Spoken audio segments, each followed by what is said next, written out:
Okay mga papi, done installation po tayo dito sa Yamaha NMAX version 2. Ito yung mga install natin kay sir, papakita ko po sa inyo. AES GR5 100 watts. So ito po yung itsura niyan.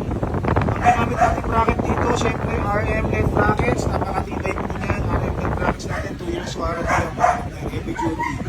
So itong ilaw ng AES GR5, kung makikita nyo, di ba siya? Naritong baba, meron siyang white tsaka yellow, high yellow yan na projector type. Taas naman po yung tatlo, flood type. So pakita ko sa inyo yung ilaw. Yung mga mode nya, so meron tayong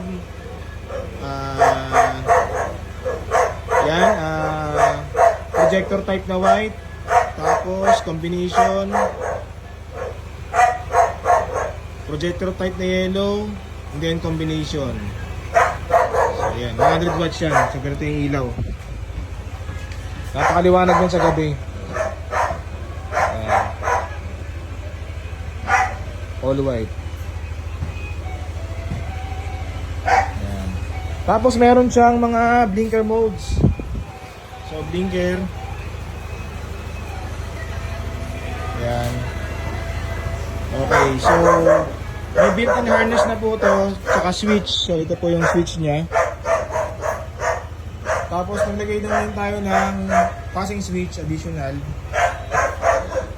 passing. Ayan.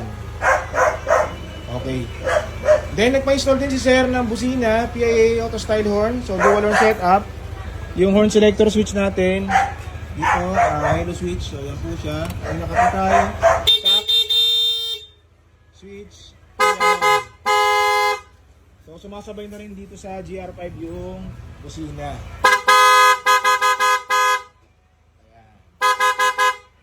Okay mga paps, so kung gusto po ng ganitong mga installations natin, mag-message lang po sa page o pumunta dito sa Scooteristas online shop.